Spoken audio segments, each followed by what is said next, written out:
Hey there, everybody. I missed Monday, so I didn't want to leave y'all hanging.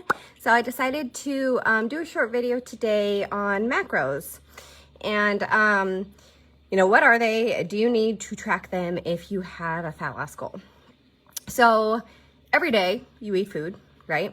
And that food is going to be made up of macronutrients. We've got fat, we've got protein, we've got carbs. And it doesn't matter what you're eating, you are eating these three things. So what I like about macros is that it isn't really, this isn't a specific diet. I'm not telling you what foods you can and cannot eat by any means, right? It's just looking at the foods that you're kind of already eating. That's the first thing that we do. We look at the foods that you're already eating. So when you're asking the question, do you need to track macros?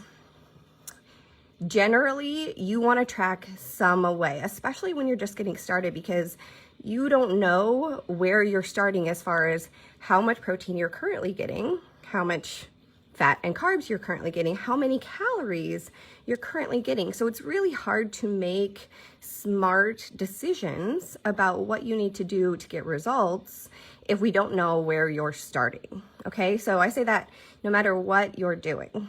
And if you have been a part of this group for very long, you will notice that the main macro, okay, that I really focus and talk about is protein. I talk about protein all day long because protein is the most important macro to focus on if you have a fat loss goal, not just a weight loss goal, right? Two different things, right? We have a fat loss goal. We want to make sure that we are getting adequate protein. And the reason that this is so important is because science has already proven this for us, okay? It doesn't matter what plan you're on. If you're getting adequate protein and you're eating keto, if you're getting adequate protein and you're eating low carb, if you're getting adequate protein and you're eating Jenny Craig, as long as you are getting adequate protein and you're creating a calorie deficit for yourself, it will be effective. So that's why protein is the number one. Hi there, if you're watching.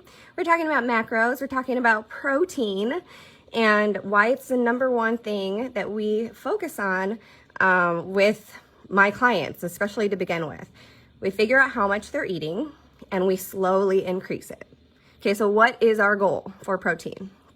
The goal, you can think about it like the goal of protein is your ideal body weight in pounds, 2 grams of protein. So if my ideal body weight is 130 pounds, then my goal is 130 grams of protein, okay? It's really that simple. And now there is, for women especially, there is kind of a cap as far as past this amount of protein is probably only going to make you feel worse instead of better, and might not help results wise. But generally speaking, your goal, hi there, your goal for protein should be 1 gram per pound of ideal body weight. So again, my goal is 135 pounds, then I should be aiming for 135 grams of protein daily. Now, this is not something that you want to say is your first goal, right? Because most women, when I start working with them, are eating between 60 and 80 grams of protein a day. Okay, so most women, the first thing we do is increase how much protein they're eating. And we do it slowly, right? Hi, Bren. We do it slowly because digestion can get a little funky if you up your protein super fast. And here's what happens when you eat adequate protein. You feel super full. You don't have cravings. That word sounded weird for a second. You don't have cravings. You don't have binges. You don't feel out of control around food because you are getting adequate protein. And this can make a big difference for people. So let me repeat it again. If you are getting adequate protein and you are creating a calorie deficit, which is why it's helpful to find a baseline and to track, you will see fat loss results. So if you are getting adequate protein and you're not seeing fat loss, and fat loss is going to be better measured via tape measure than on the scale, right?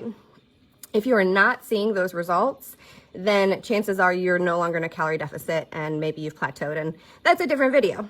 But coming back to the main point here, do you have to track macros? It's good to track something because you have to have a baseline so that you can make changes. If you're only going to focus on one thing, protein is the way to go. So I hope that's helpful for you. If you guys need any help figuring this out, you know where to find me. So see you next time.